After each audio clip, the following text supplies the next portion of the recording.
Thank you everybody. आपका एक तो बहुत सारा आभार, आपका बहुत सारा प्यार मुझे मिल रहा है। Thank you so much.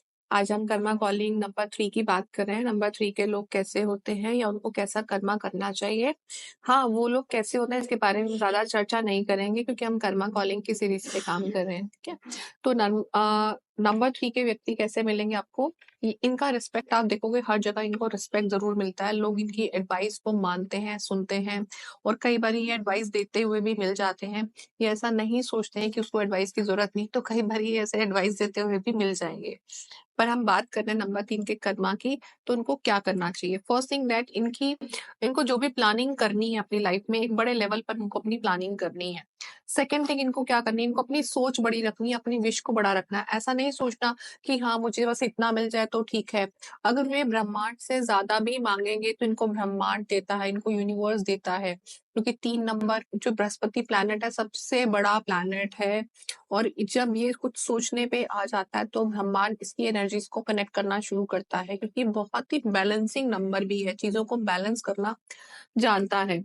Family हो, फ्रेंड्स हो, ये हर जगह गाइड करते हुए मिलते हैं, चाहे ये एज में बड़े हो या छोटे हो। इनका एडवाइस बहुत सही रहता है, हमेशा बहुत सोच समझ के विचार करके अपनी ये विचार को रखते हैं, क्योंकि ये कहीं पर भी कुछ गलत होता हुआ नहीं देख सकते हैं। इवन अगर बच्चों की भी बात आ जाए, अपनी फैमिली की भी बात आ जाए, तो कई बार इनको फैमिली के लिए भी सोचना पड़ता है कि अच्छा नहीं, मेरी फैमिली गलत कर रही है, सामने वाला ठीक है। तो ये बहुत उस चीज में सोचते हैं कि नहीं, हाँ यहाँ मैं ही गलत हूँ, तो उस चीज को बहुत ध्यान से देखते हैं। तो इनको क्या करना है, ज्यादा से ज्यादा लोगों तक अपनी बात को पहुंचाना बहुत जरूरी है। जितना ये लोगों तक पहुंचेंगे, जितनी अपनी दृष्टि को बढ़ाएंगे, उतना इनके लिए अच्छा रहेगा।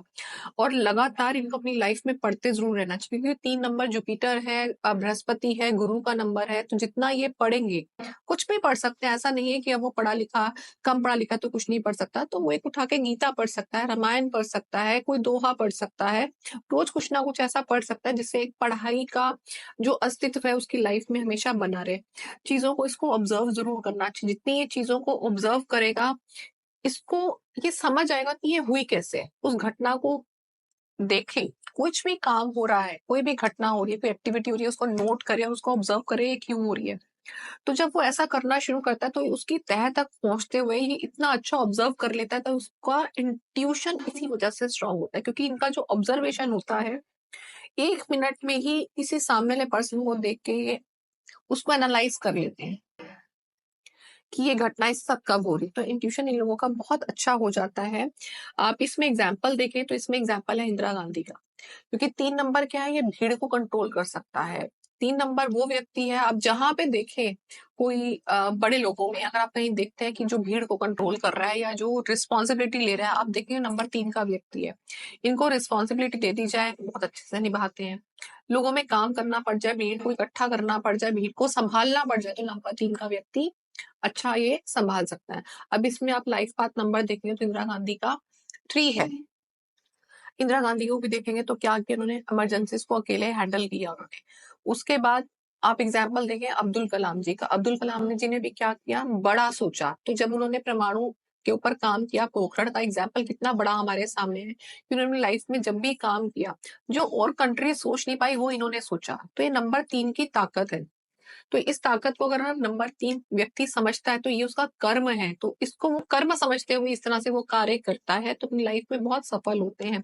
और इनको इस सफलता के लिए क्या करना है, अपनी सोच को एक तो लिमिटेड नहीं रखना, और इनको वॉक करना जरूरी है, क्योंकि जब ये वॉक करते हैं, अर्थ के साथ कनेक्ट होते हैं, तो भी इनके साथ नेचर कनेक्ट होती है, क्योंकि इनको ब्रह्मांड का आशीर्वाद है। नेचर के साथ कई बार ये कनेक्ट नहीं होते, तो नेचर के साथ कनेक्ट होने के लिए नंगे पैर घास पर चले या वॉक करें। जितना ये कनेक्ट रहेंगे ओपन माहौल में, उतना नेचर इसका साथ देती है और इसके काम अपने आप होते चले जाते हैं।